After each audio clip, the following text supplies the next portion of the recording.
Hello, I'm Dheeraj.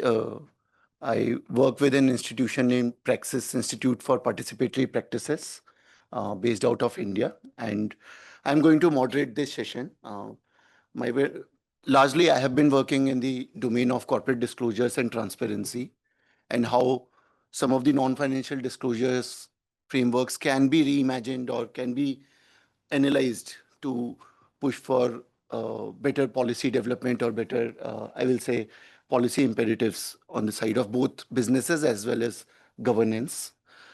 As you all know today, the focus of this panel is on reimagining CSDDD from more looking at from global south perspective. A lot of conversations are happening around CSDDD, that what are the kind of reporting requirements or how it will get operationalized. Same time, there's a lot of, I would say, fears, as well as there are also opportunities that people are seeing when they look at CSDDD as a framework or as a policy development imperative. So today's panel, we have five speakers with us. They will be talking from different point of view or lens that they are coming from. We'll be bringing in informal labor migration as a perspective. We will be talking about gender as a perspective. We will also try to problematize, but at the same time look for solutions as part of this panel, because there's a lot of value that we are also seeing in terms of engaging with CSDDD as a development. So how we can look for those opportunities that will remain as one of the key focus of this panel as we move forward. So I will introduce each of the speaker as they come to speak, and we will have around 8 minutes for each speaker, and then we will open the floor for around 10 to 12 minutes for your interventions, questions, and comments. We can have a very informal kind of conversation as part of this session. First, I would like to invite Pradeep Narayanan. He is Director, Partners in Change. Also, he is convener of Global North Dominance Watch, which is an informal network looking at some of these policy developments and how global South voices can engage and interact in that space. He's also part of the task force, regional committee member of task force on social inequities related financial disclosures, and member of supply chain subcommittee of Global Commission to End Modern Slavery.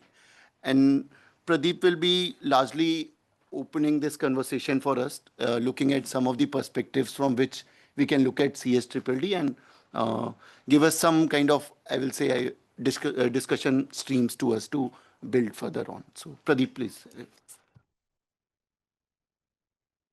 Yeah, thank you so much. So primarily, I'm just setting the context and some of the things we have been speaking for almost a year since the last event, last forum. And with CSDDD, there are fear and hope. There is fear among supply chain centered economies because it will bring probably new set of due diligences and certifications. And there is hope because there is a culture of human rights is becoming developed and new narratives are coming into the picture. Now, if you see the gaze from the gaze of Global North, it is CSDDD. It's like a firm is transacting with another firm in the value chain, right? And the firm should buy products from a clean value chain that is incentivized, and thereby what will happen is the unclean value chain will get eliminated. And the human rights is becoming an instrument to negotiate the pricing system, how the prices are negotiated in it. To that extent, this is the kind of a policy, this is kind of an overall framework. When you see the gaze from the ground, from the value chain, from the global south, it is a trade between two countries. It is just not a transaction between two firms. It is literally a trade. Trade also means macro stability, macro principles. You have to keep the economy of the country intact, like what is happening in many of the global south economies. And trade is also woven around geopolitics, right?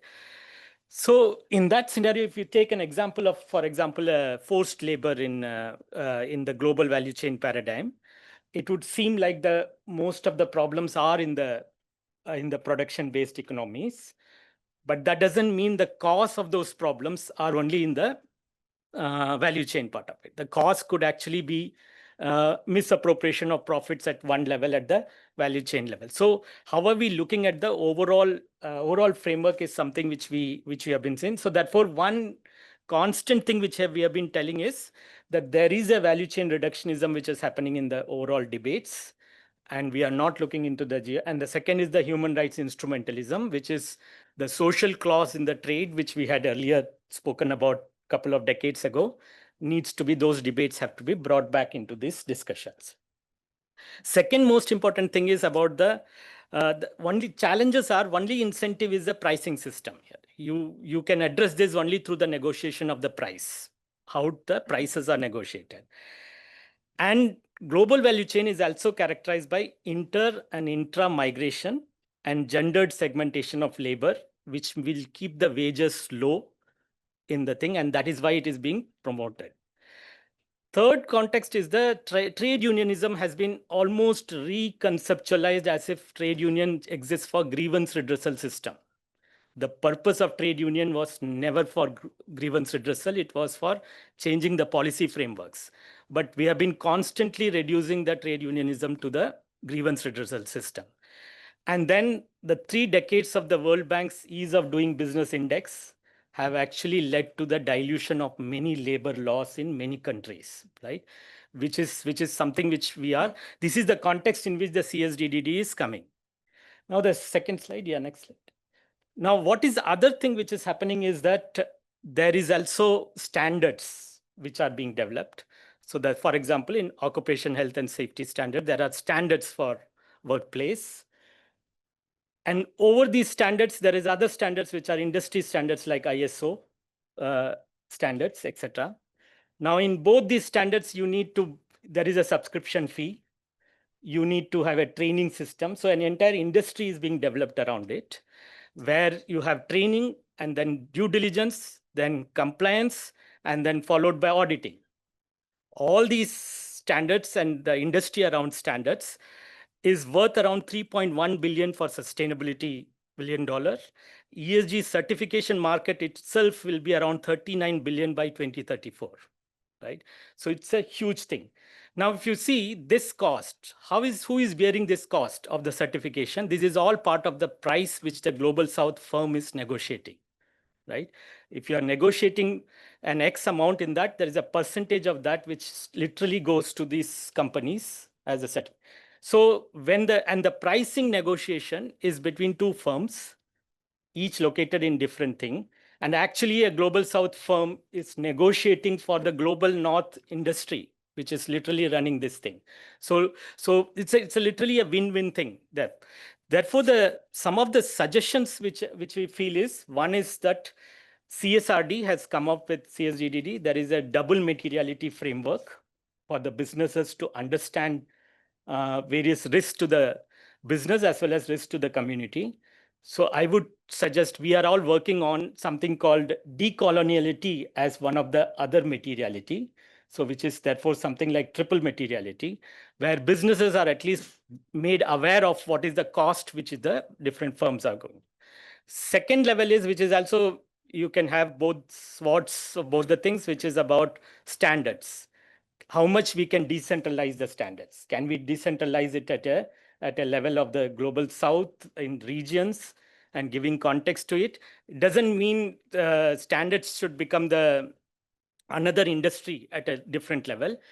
But the challenge is that these are some of the areas which we will be discussing further today, as well as we are going to take it further sometime in December. In Colombo, we have planned a meeting where we are trying to develop certain, calling some of the reputed organizations who are developing the modules on double materiality and all these things to inform the businesses about these areas of the thing. I'll stop here. Yeah. Thank you. Thanks, Pradeep. Thanks for pointing out some of the challenges as well as the opportunities, and surely we can discuss it further, how double materiality and decentralized standard making can be some of the solutions that we can look at. Next, I would like to invite Charles Santiago. So Charles has been a member of parliament for 3 terms in Malaysia. Also, he right now is the co-chair of ASEAN Parliamentarians Forum on Human Rights, and also served on the National Water Services Commission, which looked at the issues around access of water for all, and has been a strong advocate of labor rights and migrant rights movement in Malaysia. So Charles will be talking more from forced labor and migrant workers' perspectives. Over to you, Charles. Thank you, Chair. Before making the formal presentation, let me just share with you an anecdote from Malaysia. The Chair introduced our discussion based on CSDDD having a fear component as well as opportunities component. Let me just share with you a bit of a fear component.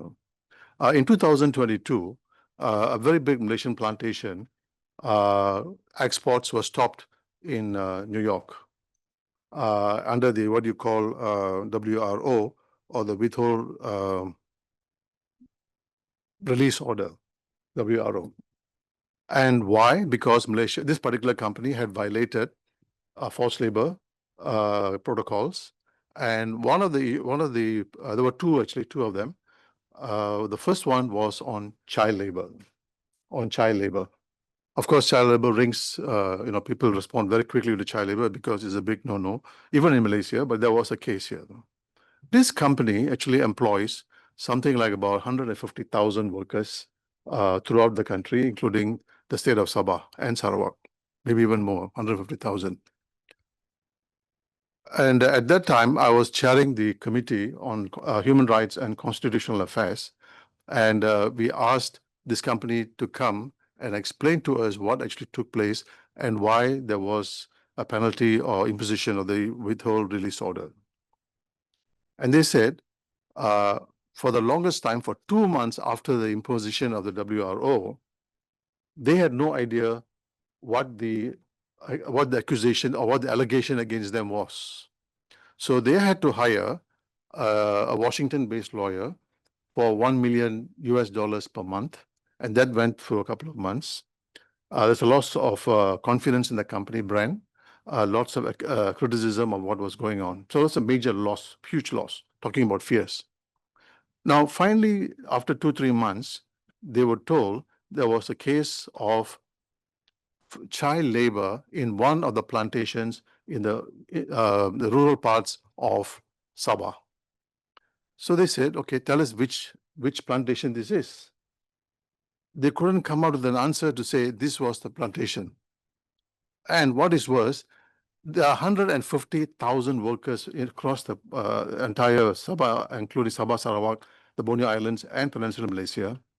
There was a case of one lady walking into the plantation with a child at hand. That's the only evidence that they have. How they got the evidence is not clear. Whether there was a picture, it wasn't told to us there was a picture, but it was informed to the particular company that there was this one particular case of child labor involved. Now, you can say even one is bad enough, so they should close it down. We can make that argument. But in a company of 150,000 workers, with quite a number, huge number of women workers, how do you then look at the situation? And should they be withheld? Should the products be stopped at the borders of New York, for example, or Washington?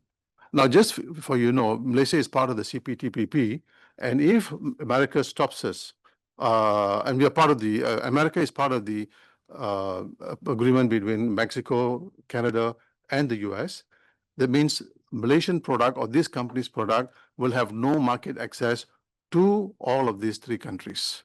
That's how the law works.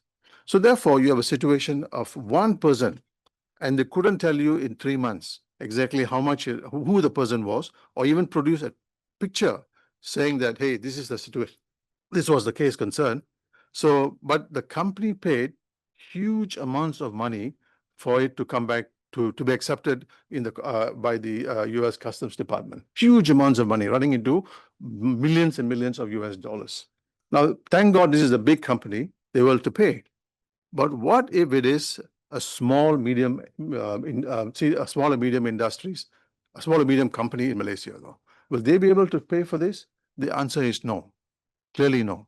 So the question that I would like to pose is, are these new protocols or these new governance mechanism that is being introduced really helping changes on the ground? Really helping to push for changes on the ground, or there is some other motivation behind it? So in the case of the CSDDD, it is quite clear. It is a governance structure. It's a new governance structure pushed by the European Union in order to manage the supply chain in the global south. Right? Now, this management system or the management governance structure that is being put forward is highly influenced by big business. And in fact, after the first set of rules that had come out, there was another discussion to bring down the high standards that were already being discussed in the first round.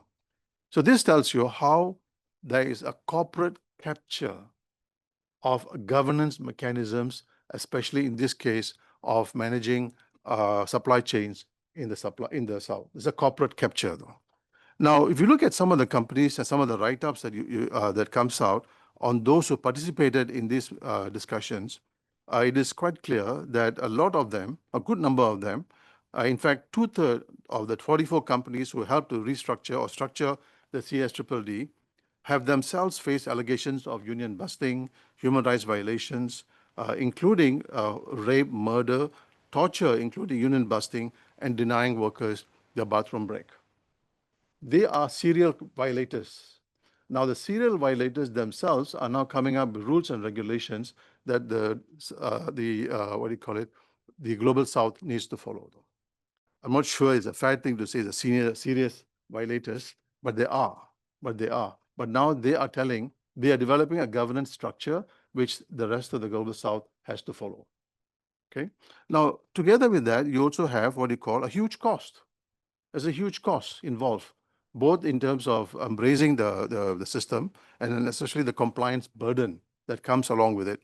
So in this way, you have what you call the global south or the SMIs have to absorb the burden of that cost, have to absorb the burden of the cost. I mean, if you are somebody who's familiar with the supply chain, you will have, in this particular case, because of the elaborate nature of this CSDDD, you will need to have what you call a new management systems.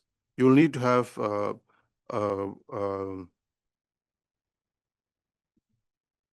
a new due diligence system. You need to have a whole lot of new structures in place, a monitoring system, a reporting mechanism. You need to hire new staff, new managed system, including audits and so on and so forth.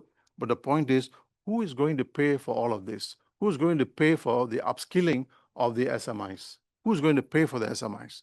So this becomes a burden, especially for small and medium industries, which are already facing problems in the day-to-day operations, competition from other stakeholders, including the market. So therefore, I think the first point, basically, the CSDDD appears to be as a corporate capture. Number two, it's also a huge cost for small and medium industries. In the case of Malaysia, for example, and the rest of ASEAN, for example, 9 out of 10 companies are small. A huge percentage of them employ less than 5 workers. A good number of them employ less than 50 workers and 100 workers. This is the productive capacity that you have. But now all of them will have to take in more costs. And now you also have Thailand wanting to put forward a due diligence process together with South Korea. So the poor SMI guy is going to have a problem with dealing with the European directive, a South Korea directive, and a Thai directive. And therefore, this is going to be something, I think, which is going to be very costly for SMIs. Number third is actually looking at, are they really solving any problems? Or is just to manage reputational risk? Is the CSDDD, is it supposed to manage reputational risk, or are they going to solve the problem? For example, I don't see in the discussion the imposition or the embracing of an employer pay principle. That should be key, That should be key to any protocols that you want to come out to manage supply chains in the global south. There must be an employer pay principle, but there is none at this time. So I think basically we need to ask them to relook, review, and maybe have a critical discussion with them. Are they talking about job security? No. Are they talking about living wages? No. So therefore, what is this about? What is this CS triple D about? Again, it is an idea, a corporate capture of a governance mechanism that needs to be imposed so that people in the global south behave in a certain way. Now, should we accept this though? That's something we need to discuss. But I would like to also suggest to you an alternative though. And the alternative is basically at this time, the movement of workers from source to receiving countries is premised on the notion of memorandum of understanding, MOUs. Now, these have failed and failed miserably. Over the last so many years, Malaysia has got one with 20 other countries, and every one of them has been a failure. But now I think it's time to think of a binding agreement, though. A binding agreement between two countries where the existing labor laws, existing environmental laws of both the countries can be adjudicated at the respective legislators, by the separate courts. Access to justice is available, say in the case of Bangladesh as well as Malaysia. So migrant workers can go to Malaysian courts, or Malaysian employers can take their recruitment agent to the Malaysian court. Bangladeshi workers can take their grievance to the Bangladeshi courts. Or you can now upscale the MOU to a higher level and create a tribunal or what do you call it, or a mechanism, a tribunal, which has got which is binding, which is enforceable, or it's even actionable. I think this is something that we have to look at as we go forward. The systems are already there. It's all local grown. Malaysian laws are there. They're good enough for Southeast Asia. There are Bangladeshi laws. Maybe they need to upgrade some of the laws in Bangladesh and Nepal as well. So therefore, we need to look at a binding agreement with existing relationships that we already have. And therefore, there are two ways of doing it. Doing it with both the courts, justice for, so therefore, an employer can seek justice, a migrant worker can seek justice, a government agency can seek justice, both in the local courts as well as the foreign courts. And you can have a mechanism within the system that the binding agreement, where the tribunal can make a decision, and that decision is binding, actionable, and implementable. Thank you very much. Thanks, Charles. I think thanks for opening more questions in terms of fears and challenges, like talking about informality or the scale of small scale enterprises and the cost of burden. Like, who is going to bear the cost? That question always remains. I think in terms of solution, having bilateral binding agreements where tribunal mechanisms can be integrated is also something that can be looked at as an approach. So now we will move from the approach of looking at it from the lens of political economy to also looking at some of the technical aspects, where that's where the frameworks become important, or the how even the right now how auditing or other systems are in prevalence. For that part, I would like to invite Mahinda Senvadatne. He's a board member of International Commission on Occupational Health, and also is right now putting more emphasis on working on strategic approaches to how to improve occupational health conditions in small enterprises and in informal sectors. So, Mahinda, over to you. Thank you, Dheeraj. Can you hear me? Yeah. To talk of OSH, I would want to start by reminding you or making you aware that 3 years back in June 2022, the ILO included the right to a safe and healthy work as one of the 5 pillars of its fundamental human rights. So that was a very significant achievement, because I think OSH is often a blind spot in not only in government policy, but also in many work practices and even larger workplaces. So that inclusion towards decent work, which is, as you know, one of the SDGs, SDG 8, to achieving decent work.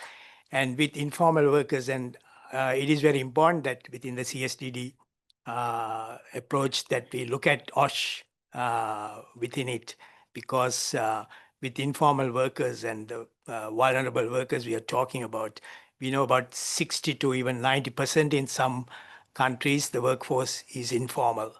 And then you add on the international migrant workers, more than 150 million we know or more. You got your internal migrants who go to work, and these are the most vulnerable workers, and especially within them, women and other groups who are more at high risk in workplaces.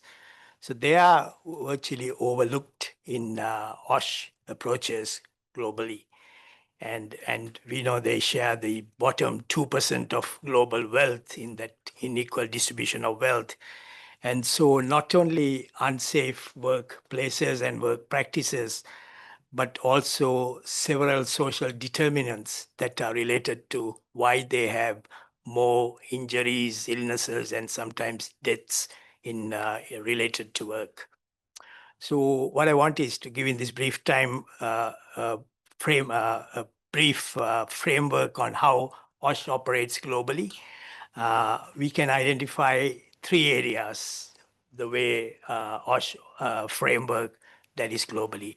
The first is having national legislation in health and safety. And if you look at globally or look at your own country where you come from, you may have some idea on what kind of legislation you have. And we know in some countries, the legislation is still from the colonial period. Like the well-known in India, Sri Lanka, we have the Factories and Shops Acts, which are in the 1940s. So here we are post-colonial, and we are still having a very important legislation that is outdated and not relevant. So that is something I think many countries have to address in looking at improving OSH. The second factor is this legislation is ensured by what we call the labor inspectorates. Many countries' labor inspectorates, as you know, are toothless and often interfered by politics, corruption, have significant challenges. And I speak from having worked 25 years in a OSH regulator in Australia, high-income country, and I can see the impact we can make to improve workers' conditions by having good legislation with inspectorates with power and effectiveness to do that. So I think we need, through these processes, to improve not only the legislation, but also the regulators, make them more capable and effective. And the third is, I think, what we are mostly going to look more closer at. These are the standards and the codes of practice that underpin OSH legislation and its compliance.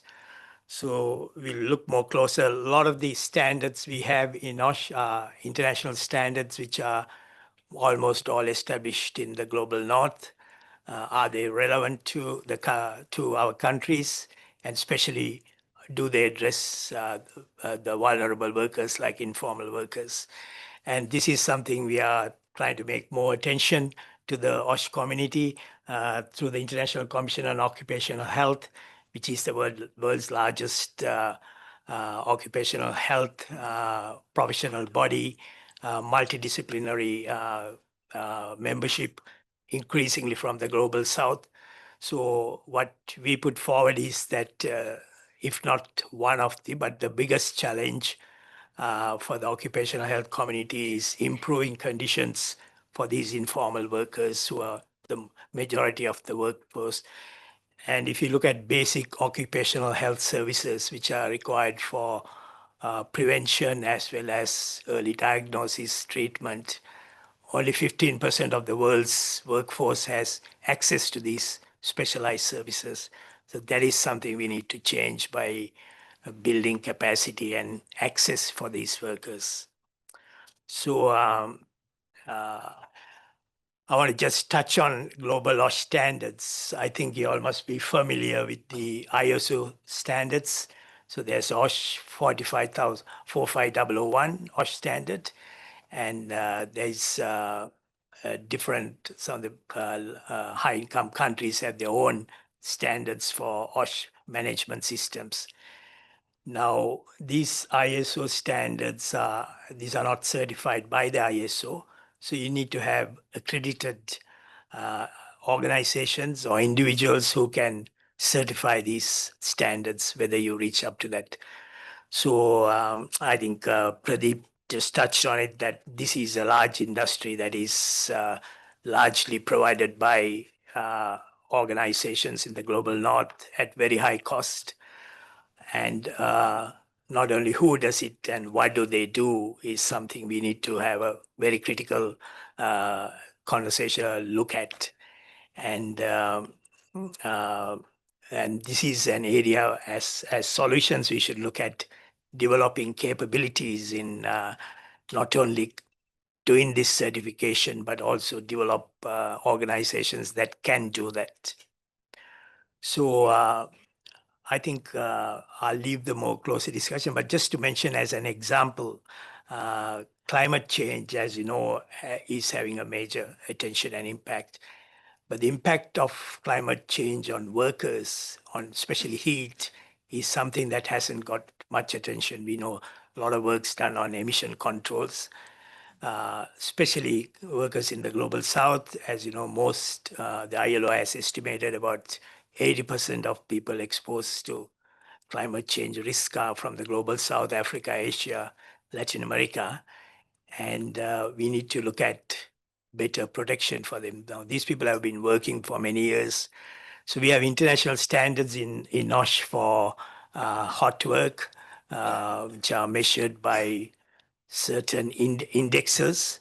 Now, these have been developed mostly by US agencies like ACGH, and again, looking at the climate conditions in those countries.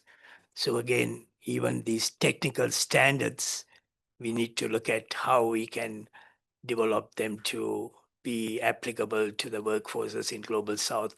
And as you know, a lot of the informal workers work in outdoor industries like agriculture, construction, transport, fisheries, industries like this, where you are highly exposed to high heat for long periods.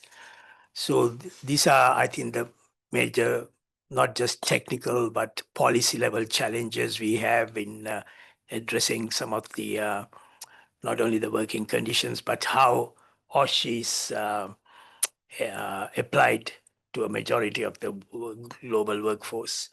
So I'll stop there, and I'm happy to answer any questions or comments you may have. Thanks, thanks, Mahinda, and thanks for also pointing that many times we start looking at these developments as if it's a relation between two companies that's going to change, but there's a lot that needs to happen in the larger ecosystem, be it around developing stronger legislations or having stronger labor inspectorates, which and challenges are rightly pointed out by Mahinda, and also rooting some of the standards and development and implementation institutions in global south countries itself, because we can see the kind of bias that emerges when these standards are being formulated in different contexts. Now we will kind of dive into gender aspects or influence of gender relations and how it can be looked at when we are looking at legislative developments like CSDDD. For that, we will have Nusrat Khan. She is from UNDP India and heads the BHR portfolio there. She comes from a legal field, and look forward to her inputs. Over to you. Thanks, Deepak. I'm just going to like turn around and maybe keep this here. I don't know. Okay. No, that's fine. That's fine. So yeah, good morning, everyone, actually. Yes, thank you, Dheeraj. I think as we reimagine CSDDD and we also sort of assess what compliance burden CSDDD is likely to sort of put on the global south and as it negotiates this framework with the global north, I think it's also very, very important to see how does this framework actually, I mean, how gender responsive is this framework, and what kind of an intersectional approach does the framework actually sort of embed within the current language and the way it is sort of being imagined for implementation at a ground level. And as I understand, there are gaps. The framework itself is not the most robust as far as gender responsiveness is concerned, and I think there's a lot of room to catch up on that front. And I mean, of course, this is important from a binary lens of gender vis-a-vis the impact on women. I mean, most of my comments, I must confess, will be from that lens. Of course, though the spectrum is wide, and there are implications for members of the LGBTQI community as well.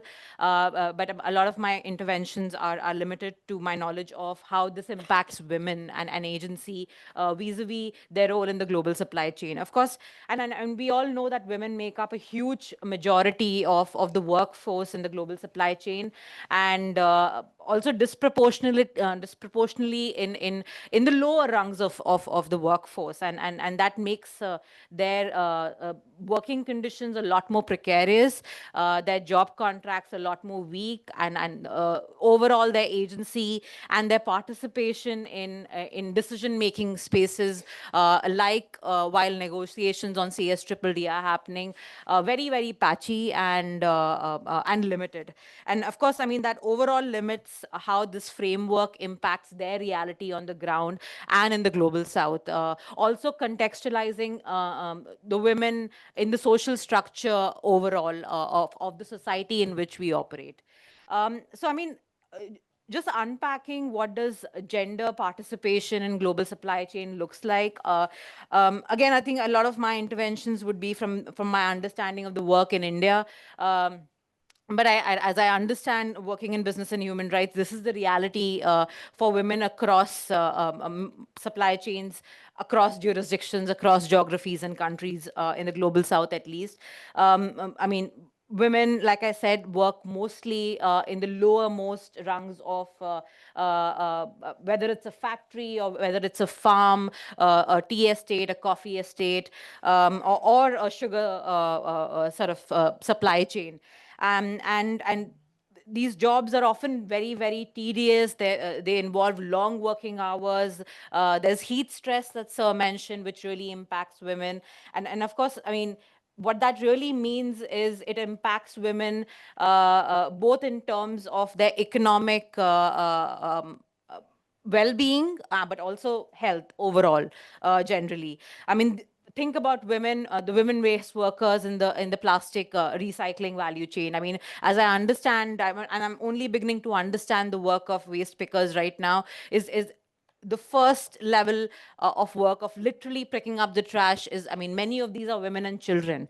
The aggregators are usually men, also because women are limited by mobility. I mean, a women waste worker often can pick up only, say, 3 kgs of plastic in an entire day, whereas a man can pick up, say, 10 kgs because he has a transport vehicle which allows him that liberty of movement.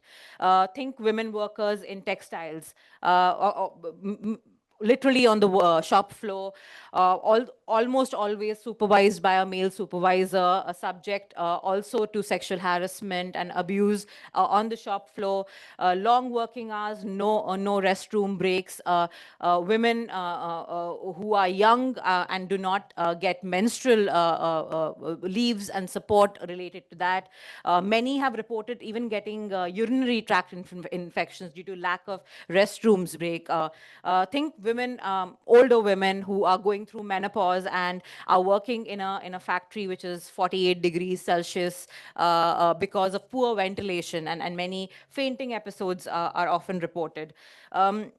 Women in, I mean, there are the infamous documented cases of women having undergone forced surgeries for removal of uterus in the sugar supply chain because employers do not want to exempt them from the 5-day leave, which would hamper productivity overall and efficiency. So, I mean, all this with just to sort of impress upon the precarious conditions that women work in, and also this sort of intersecting with many of these women are migrant workers. So they are not operating in geographies where they speak the language, which sort of disassociates them with agency one more layer. Many of these women are belonging to tribal communities in the Indian context, or indigenous populations. They are also, again, in the Indian context, from the Dalit community, and that also is the power imbalance is extremely skewed. So all this sort of adds up to the vulnerabilities that they face, and the limited and how far removed they are from conversations like CSDDD and how that intersects with their life. I mean, and of course, one can't not talk about the unpaid care work that these women are also invariably expected to undertake. I mean, there are many documented cases of women working for 6 days a week, and then the one Sunday that they get is left to cater to the children, the husband, the in-laws, etc., etc. So it is a tough life situation generally, and a workplace also designed for men overall. It is run by men, designed for men, and hence also how these conversations are framed also cater to one half of the gender spectrum only overall. And I think that brings us to the solutions.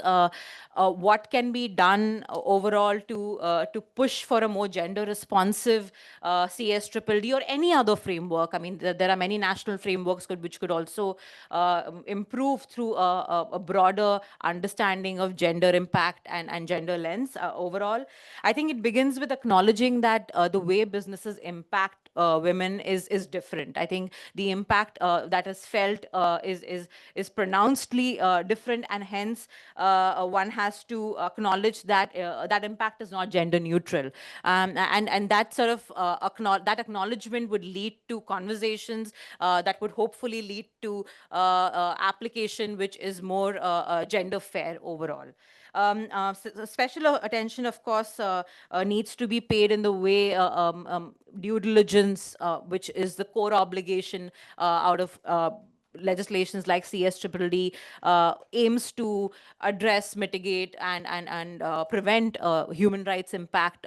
One needs to pay special attention to how that mitigates gender harms and gender risks. And you definitely must by you, I really mean the European Union at this point, and the legislators. But overall, I think that the legislation definitely needs to cover the entire value chain. I think because if you limit it to the established business relationships, I think that's the text. If I'm not wrong, I could be wrong. But if you limit it to the layers of tier 1 and tier 2, there is a huge risk of missing out on the informal, semi-informal spaces, and also the home-based workers, which are often which is where you actually find women in these supply chains. And if you eliminate all those layers, there is no way you will be able to sort of cater to 50% or of the workforce overall to a very large extent. And yes, access to justice definitely needs to be strengthened. We do have examples of that in India also with the Dindigul Agreement, and how localized frameworks and mechanisms were adopted. But I think a strong push on how access to justice is provided for gender-based violence and gender impacts overall would be critical in making sure that global supply chains are truly gender responsive and sort of resilient. And I mean, because there's always a business case, and productivity and efficiency is improved through essentially capacitating 50% of your workforce in a way which is empowering and truly tapping into a potential 100%. I'll stop there. Thanks, Nusrat. Thanks for pointing to some of the, I think, core challenges that are there when we look at these mechanisms from gender lens, but also looking at solutions that how what we also see in a lot of disclosures that we look at as we move into formal reporting systems, even in some of the sectors where we know that women are being largely like representing the workforce at the lower tiers, but in formal reporting, we are seeing that that data is not being reflected. So somewhere we need to acknowledge that we need to go into move to the last mile somewhere, and move to a mile which is not in anywhere in the reporting systems. I think that's where the actual supply chain is.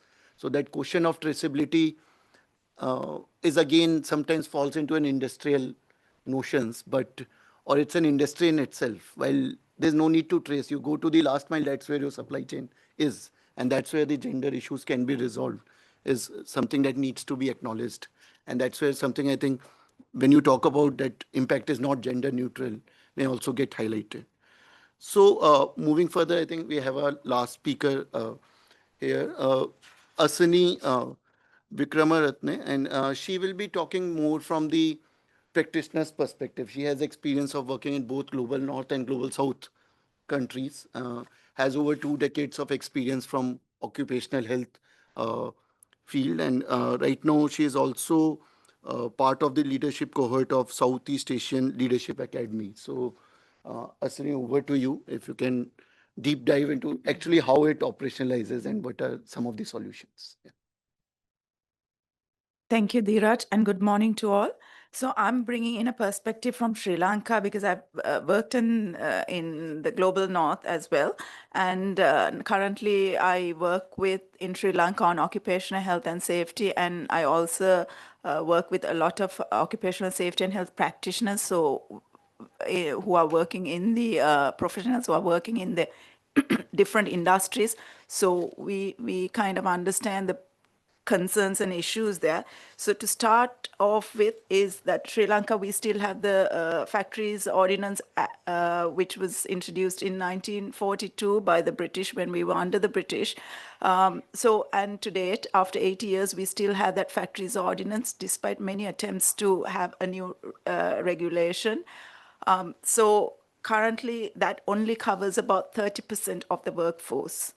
And we have more than 50% of the informal sector there, which is not covered at all. So, so what organizations do is they go in for other international standards and compliance mechanisms and what other compliances their clients require them to fulfill. So because Sri Lanka does not have adequate regulations on OSH per se, so it becomes what the client wants, client gets kind of a situation is happening there. So so now it has actually become a tick, you tick the box kind of thing. Companies also try to get away with fulfilling the basic minimum requirements and ticking the box, because sometimes when I go to an organization when we have a discussion, we have this conversation. Okay, do you want to actually help people? Is this going to benefit the people, or is it just for a compliance audit? Because the way we do that evaluation is completely different according to the requirement. So that's why I said it's just the bare minimum that happens in organizations just to get that, because what they see is even the cost benefit, because most of the, if we take apparel industry for example, not just the apparel industry, many of the manufacturing that we have, sometimes they're paid per piece. The workers are paid per piece. And so obviously they get more money if they make more pieces. So the workers also work hard to make as many as possible. So there's absolutely no rest. They don't go for toilet breaks, absolutely nothing. They just, so even if they're given a lunch break, they would prefer to come back early and make more pieces. They don't, so, and even per piece, the big clients pay per piece, kind of, they're negotiating per piece. So the companies also have to keep that per piece cost to a very minimal level. So then OSH becomes an expense. So that's where they cut down on OSH, so that's why they just do the bare minimum just to tick that box in a bare minimum cost. That's what happens. And then if we look at, certain things trickling down, the big main company which has a global client may have better OSH conditions, but they source their raw materials from informal sector, small industries, which absolutely there's no OSH. They actually don't understand. There may be a human resource person or there a manager who would look into, sourcing and that main stream of production or whatever, but they would not look at the workers' health, safety, or anything. And bringing in from a Sri Lankan perspective, safety may be at least slightly discussed. Worker health is not at all discussed. So recently I went to a place where they source coconut husks and they make fiber out of it, which they eventually produce goods and export it. So they had done a lung functions test of the workers just to tick that box. And the manager showed me the lung functions because I'm a medical doctor as well. So they showed me the lung functions test, and a lot were abnormal, but the manager just had it filed and kept away because they had just ticked the box of, getting the lung function done because that was just the requirement. So these people were not, looked after, nothing about that human aspect, their health, long-term health. And even when we talk about the health, asbestos is very well used in Sri Lanka. And there have been cases of mesothelioma where the unions, like how Pradeep said, the unions are not there to support the people anymore because unions are also negotiating with the companies and getting a little bit of minimum compensation. So these workers are very poor and they are happy to have that basic level of compensation rather than taking the company through litigation and delaying their compensation. And so there's absolutely no policy change. It's just that people are compensated very little, and then that. So unions are no longer supporting actually the human aspect of making the policies and looking after the workers in that sense. So if I actually talk a little bit more about certain compliances, now there are these global compliance companies which are in Sri Lanka, and sometimes they don't, they charge the client exorbitant amounts, and then they have the local people, local experts doing consultancy for them. So what they do is just put their seal on it, their stamp on it, and sell it to big clients, and they make huge margins of profit where the local outsourcing, who actually do the auditing is paid bare minimum. And if we talk about the industries and the environmental impact as well of these industries, we have in our one of the main trade zones, which is very close to Colombo, there's the big river flowing, which supplies drinking water and everything for the Colombo itself. And that is constantly polluted. The government is also not doing, it's a well-known fact. But Central Environmental Authority, nobody takes action because they're fearful. These are multinationals. These are big companies. They're fearful that they might move out of the country. So they're looking at the macroeconomy as well, and they're not. They don't want to take. Government also doesn't want to take action, and countries also, because of lack of occupational safety and health regulations, they also it's been indirectly or directly exploited. Because sometimes they say, oh, especially with asbestos and all, we don't have any, it's not banned. So it just gets exploited in that sense. And even a glove manufacturing company, their waste products, they outsourced it to a third party, which went and polluted the community wells. And there was a huge community uprise, which was actually the government just wanted to hush it down, and there was a huge political issue on that as well. So these are the things, even touching on heat. Most of our production is manufacturing and generates a lot of heat, and we are all talking about global heat, but we don't have any heat standards, heat regulations. So people environmentally, us being a tropical country and with increasing global temperatures, the heat is ever increasing. And on top of that, in the manufacturing plants, these people are so exposed to excessive amounts of heat, and there's absolutely no standard settings, even though we globally now heat has become an issue. People in Sri Lanka is still, exposed to significant amount of heat-related illnesses. So those are just to give a perspective on, what is actually happening in the global Sri Lanka, and it's very similar in the SAARC countries, in the global south of occupational safety and health and worker, health and safety. Thank you very much. Thanks, Asni. Thanks for pointing that how OSH becomes an expense in any production system, and also how outsourcing is also a challenge, not only in industrial production, but also in auditing ecosystem itself. Outsourcing is becoming a challenge. And some of the challenges around heat still are kind of, though very much visible there, but there are no kind of standards or compliances around them that are existing. I think we have kind of pointed to different kind of fears as well as opportunities. I would now open the floor for questions or any interventions from the audience. Okay, please, yes. If you can please briefly introduce yourself and then Sure. ask a question. My name is Tomoya Obokata. I'm the UN Special Rapporteur on Contemporary Forms of Slavery. I have a question. You're talking a lot about compliance issues and so on. What about from the point of view of the workers? Do you not think CSDDD is designed, intended to protect workers more, because you are semi-forcing companies to pay living wages, to provide better accommodations, to protect women and vulnerable groups, or do you not think so?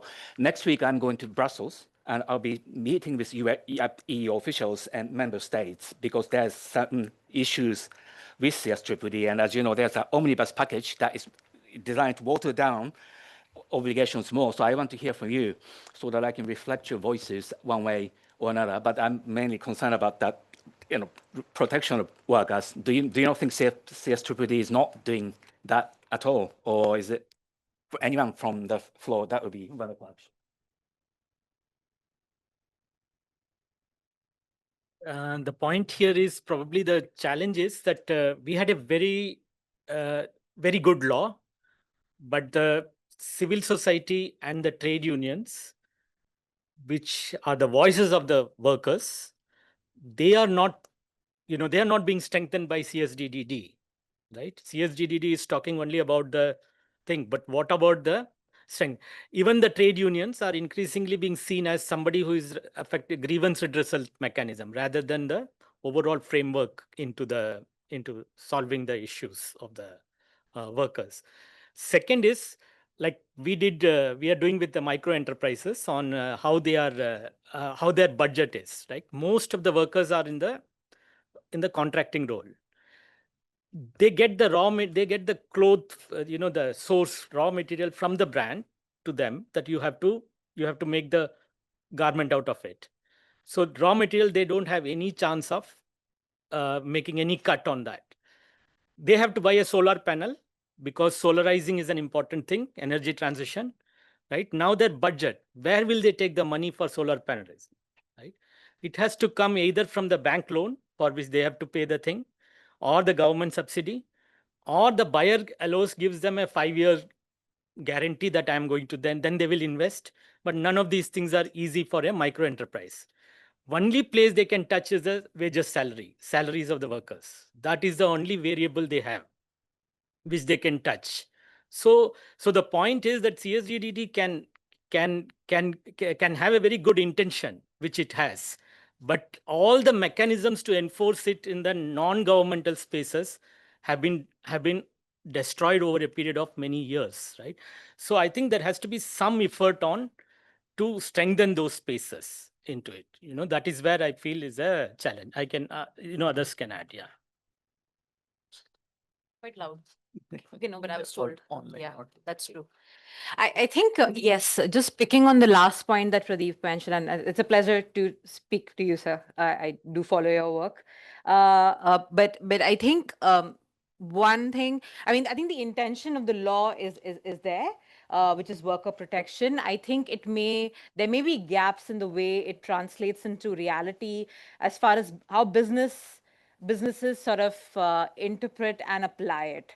I think a lot also boils down to how brands purchase, and I think if their purchasing practices are not responsible, whether it's the per piece price or per ton of plastic or whatever it is, the cost will always never be enough to ensure a equitable supply chain. I think I can give you an example. I mean, one sector that I'm working on, the moment we sort of spoke about making informal workers contracts and pay better, the middle part of the supply chain started negotiating who's going to bear this cost. And that's when the brands went silent. So I think while the intention is there, businesses and larger brands and larger companies have a big role to play in sort of moving from the theory of sustainability reports and human rights policies to truly sort of making budgetary space also for this action, because I think we will be quite naive in believing that there is no cost to this. There is a cost to this, and it needs to be absorbed at some level. And the proportion of that cost being absorbed, I mean, we can talk about who absorbs the most and who does not. But I think brands definitely need to absorb a huge part of it. Is the sense that we get also given the profit shares, etc., etc. Yeah. Can I quickly respond to that as well? I've spoken to Malaysian trade unions whether they have been consulted on the CSDDD, and the answer is no. So these are worker unions. They represent workers, but they have not been consulted. Now, are the business community, the small or medium industries, are they being consulted as well? Yes, but it is not a meaningful kind of a consultation. It is. I've gone through the process. I've ticked the box. So, but the consultation on the European side is far more meaningful. I think that's the first point, though. Number two, I used to be an auditor before, a social auditor before. I've audited enough companies, in Indonesia, Malaysia, Thailand, and also in Saipan. I used to spend 1 month in Saipan every year for 3 years auditing.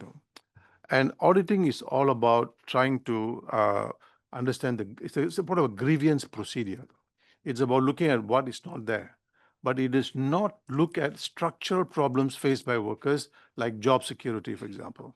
It does not look at unionization or the attack against trade unions. It does not look at the issue of living wage, for example, and certainly it does not look at the issue of informal work. It looks at what are the problems that workers are facing when it comes to OSH, organizational safety and health. What are the issues workers are facing on freedom of expression? So you just tick the box, okay, this is the conclusion, and then come out the report, and you send the report to the various groups and so on. But workers in the global south are facing structural problems, and that needs solution. And these directives are not providing that solution. So you need a different approach to solving that problem. And also, I think this is largely driven by consumer interests, that the European consumers, American consumers, Japanese consumers are now they want higher standards. They don't want child labor. They don't want, the consumer products produced at the high standards, no forced labor, and so on and so forth. So I think that's where that's what is the motivation behind all of this, though. Thanks.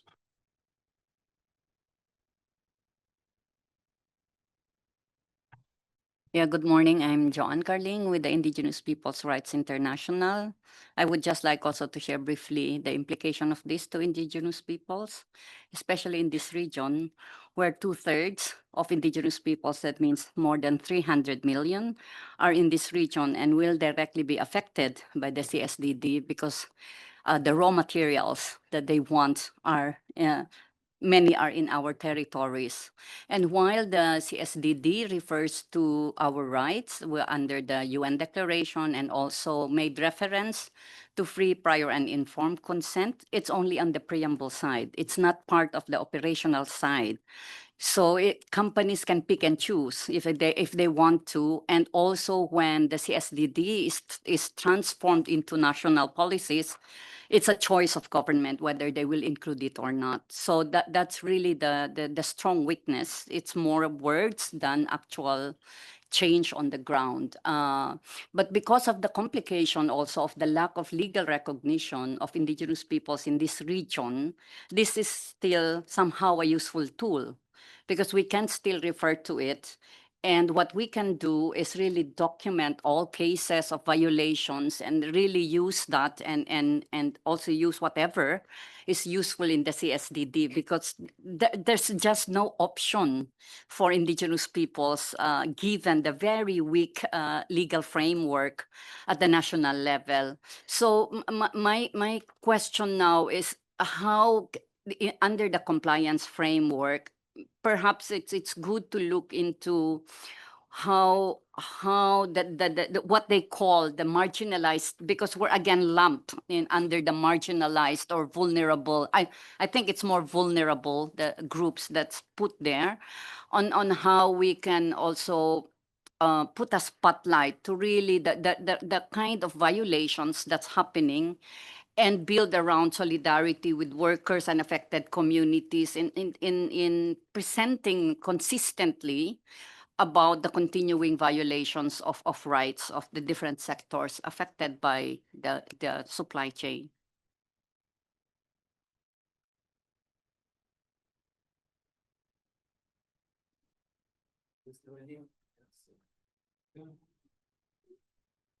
Good morning, everyone. Adrian from Malaysia. After the Trump sanctions, there was about some investigations on how the supply chains are mitigating that. And very sneakily, they have transferred the cost to the workers. We can see manipulating the overtime into piece rate, removal of environmental OSH safeguards, and also passing back the cost. Suddenly, workers have to pay for their meals and hostels. So it's very sneakily done. I can just imagine what tricks they will come to in addressing this. And as a practitioner, how do we ensure that? I don't know, why is it so hard to do the right thing, right? I mean, I have no creative solutions, but how do we make sure whatever we are proposing doesn't do more harm than what we have seen? Thanks.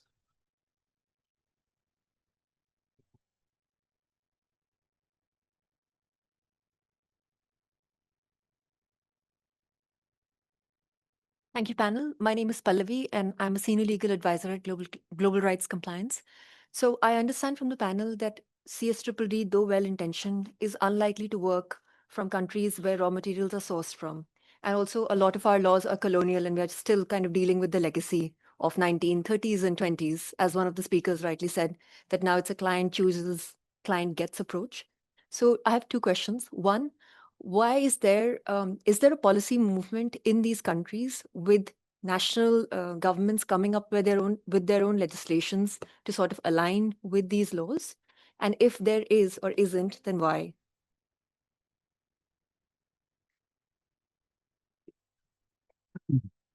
I'm Rajiv from India with MFA.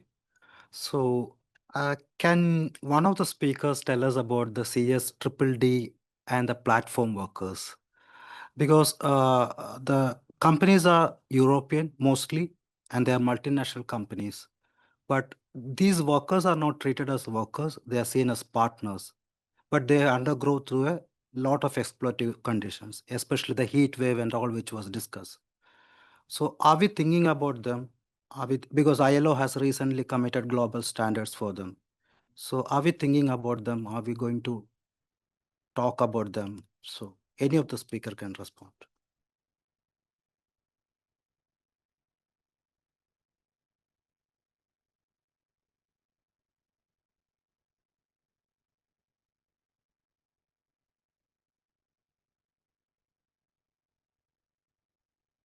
We can go with this, otherwise we will also forget what is going on.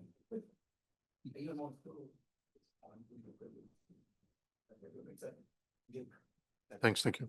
I think the question that raised by Pallavi is an important one because enough of all the complaints. So what's the solution? I think that's a valid one. And part of it is because we live in a system of failures. We like failures. And we can put blame so that we can hire a consultant to deal with the failure and then to make it a super failure. Anyway, that's not the answer. But I think there are initiatives. And unfortunately, these initiatives are coming outside of government. And I think in the case of what we are doing is we're looking at Malaysian laws, we're looking at Bangladeshi laws, and we're looking at other countries where Malaysia has got a relationship with in terms of sourcing workers. So we're looking at to see how we can actually bring about a justice system or use the existing court system, the court process to bring violators to justice. So for example, and this is a multi-stakeholder approach. So for example, if a businessman or a corporation feels that the labor recruiter has cheated him or the company, they can go to a Malaysian court, for example. If, for example, the migrant worker feels that he has paid recruitment fees, then they also can go to the Bangladeshi court or the Nepali court. So that's one way of trying to solve this problem. Of course, this is still in the rudimentary sense, but we need to develop the idea further.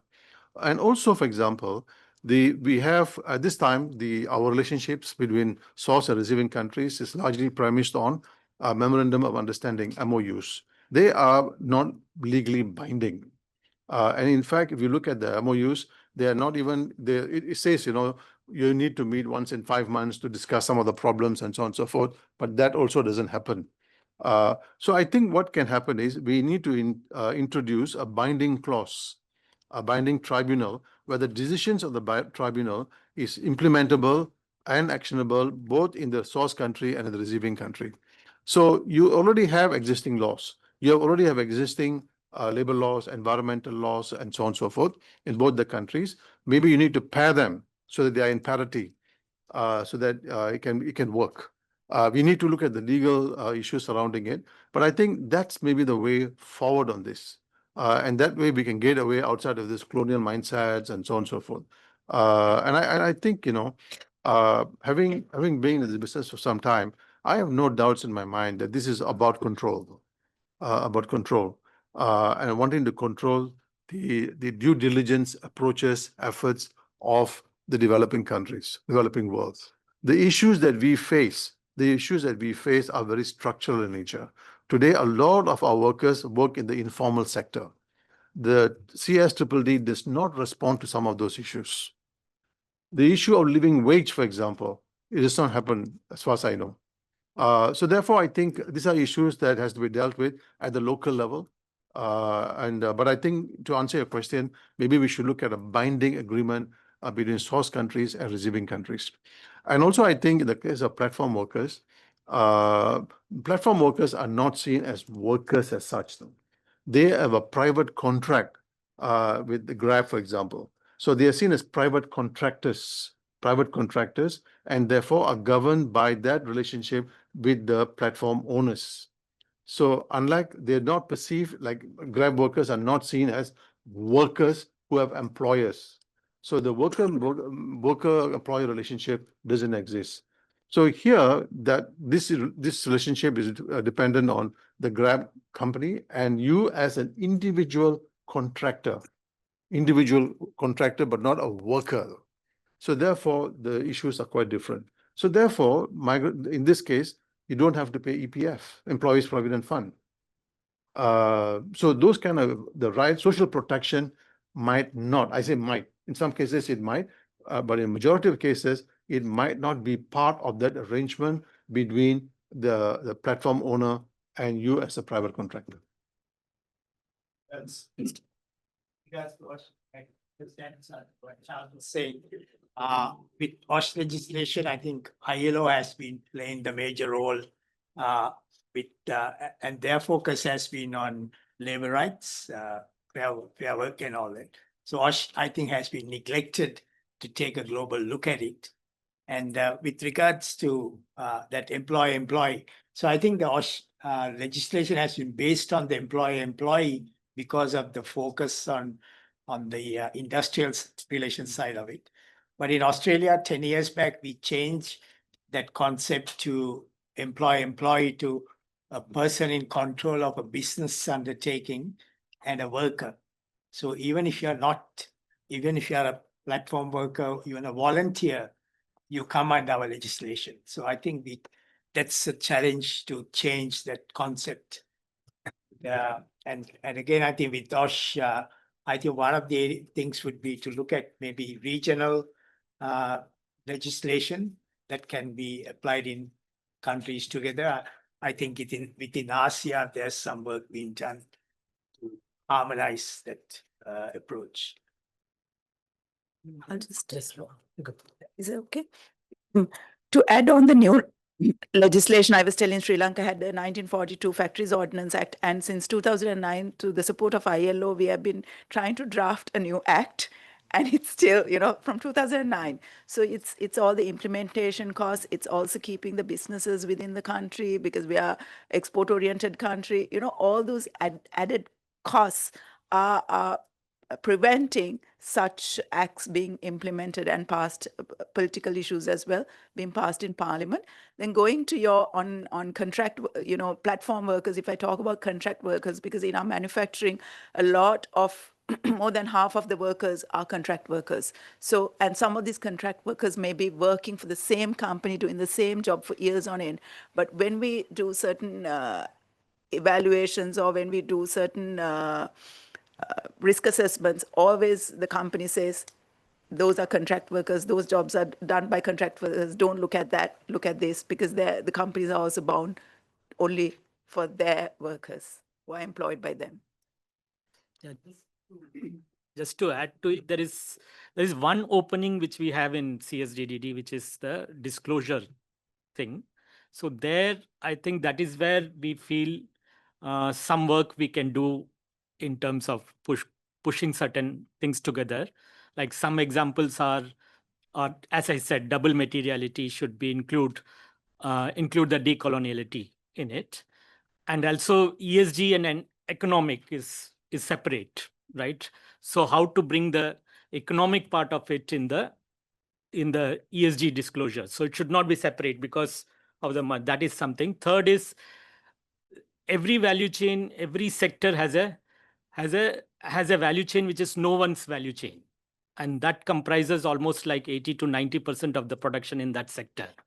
So what we are pushing is that value chain is everyone's value chain, and the top 10 companies in that sector should disclose what they are doing for those even beyond their value chain, so that value chain is existing because of the informality which is created by the companies themselves. It's not something which is existing, right? And the last one is, it's always about debate about the workers, like indigenous communities. We have to go beyond the workers' value chain, which comes under CSDDD, how to bring the community as part of it there. So there should be a separate materiality disclosures on the community part has to be strengthened in a different way. These are some of the things which we are continuously discussing, and sometime in December, we are having another meeting where we want to bring on these debates so that it can feed into the CSDDD thing. Many of these problems have to be solved in other ways, not through CSDDD.